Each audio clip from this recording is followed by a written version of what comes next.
Jamie, lovely to see you. Thank you for taking the time. We're going to do something slightly different today. We're going to have a look back through some Premier League years. We're going to talk about some great goal scorers, but they all have a similar theme of they're all the top goal scorers in Premier League history from the age 30 above. So really talking about longevity and how they've really adapted their games, just like yourself. So we're going to start off with someone, the only player who's still playing, and it is Mo Salah. I mean, Jamie, Mo Salah, you've come up against him many a time. How good is he?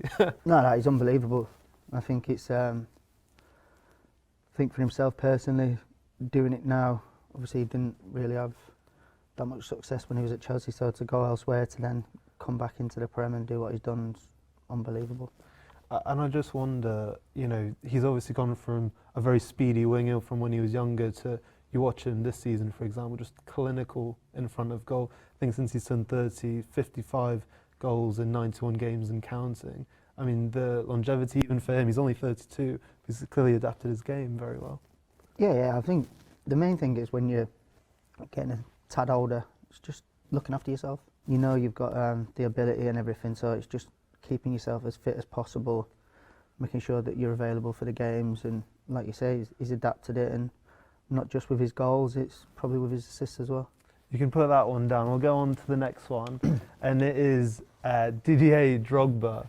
I mean, what a striker for Chelsea. I think people forget Chelsea signed him when he was 26, and it's not to make this about age, but I mean, he just seemed to almost age. I know it's cliche to say, but like a fine wine. I mean, he scored 9 goals in cup finals for Chelsea. He was brilliant.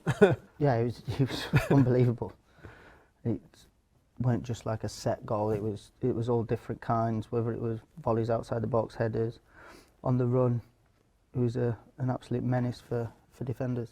And I wonder for Drogba, you know, he's obviously said slightly different striker to yourself in terms of build, and you know, you talk about goals as well.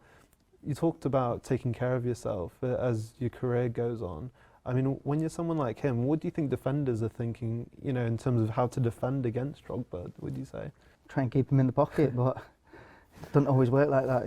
It's the same both ways, you know, as a striker as well. You're looking who you're up against, and it's how am I going to be able to get an advantage against them. So, but yeah, like you say, with the main point, looking after yourself, it's vital, especially nowadays. It's pivotal to keeping you going. Let's move on to the next. We've got Teddy Sheringham, who signed for Manchester United when he was 31. Went on to win the Premier League, Champions League, of course. While he was there, many other clubs he was fantastic at as well. I mean, I guess he's an example of, and I think we see it in sport nowadays anyway, not just football, but LeBron James in the NBA, Tom Brady winning a Super Bowl at the age he did at the Bucks. Sheringham was probably maybe before his time in terms of playing into a much later age, but still scoring so many goals. Yeah, definitely. Again, different type of striker, but in front of goal he was clinical. So for him to keep going, especially for as long as he did, it's credit to himself. And I suppose no matter what kind of age and whatever it is, wherever you're at in your career, if you can maintain that goal scoring touch. I mean, you talk about taking care of yourself, but how do you maintain that clinical nature in front of goal, do you think? Because that's a whole other skill, surely. Yeah, well, that's what the training's for, day in, day out. Obviously, some people have it a lot more natural as well, but you've still got to make sure that you're training and keeping on top of it that way. Very, very interesting. Some great names here as well. I mean, perhaps one of the greatest, and Alan Shearer, of course, 260 Premier League goals, the record, of course. I mean, I know we keep mentioning age, but it's irrelevant. I mean, he is the striker of the Premier League era in that sense, isn't he? I mean, yeah, what 100%. Made him so good? 100%. Didn't matter. You think you knew once he had the ball in front of goal, it was going in the back of the net. No, what a career he had. Unbelievable. I mean, what do you think made him so difficult to defend against? I mean, how did he score so many goals? Because when you look at his tally, it's so far ahead of anyone else, really. Obviously, you've got to have the chances to start with, so creative players behind you as well, giving him the opportunity. But again, it weren't just all one type of goal. He was great in the air, outside the box, one-on-ones. He was a real all-rounder. I mean, that celebration we saw many a time, didn't we? Yeah, iconic. Very much so. Ian Wright is actually second on the list for amount of goals in Premier League era after 30, which I think is incredible actually, because I don't think people realise how good his game-to-goal ratio was, whether that was the old Division 1 or the Premier League.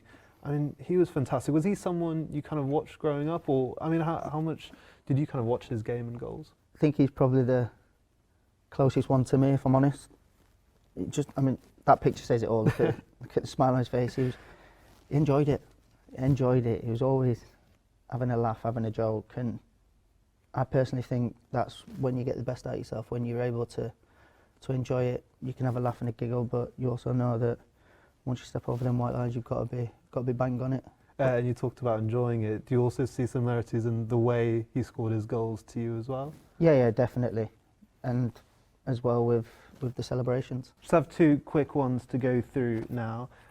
This one I'm going to show you. I don't want to show the camera just yet. So this man, top goal scorer for forwards, any player after the age of 30. I think that's a credit to longevity, but also, I think, like you said, to enjoying it. He's a Premier League winner, FA Cup winner. Can you guess who is top of the list? Yeah, myself.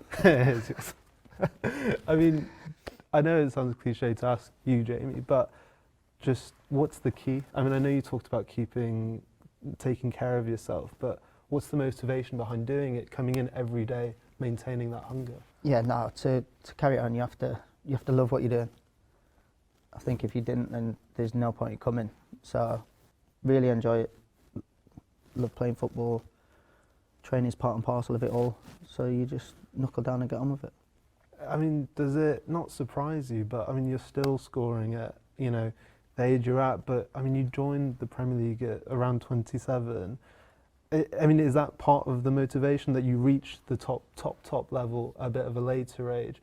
So, you know, that hunger and that, maybe compared to other players or previous strikers we've seen in the Premier League, maybe at a time where maybe not they'd lost it, but you have that extra motivation, that extra edge over maybe previous. Yeah, well, if I'm honest, when I was younger, I never expected to get there to begin with. So for it to happen and then obviously to carry that on over the years, then it's a bonus for me. And that's what really gives me that motivation and the love for football to carry on.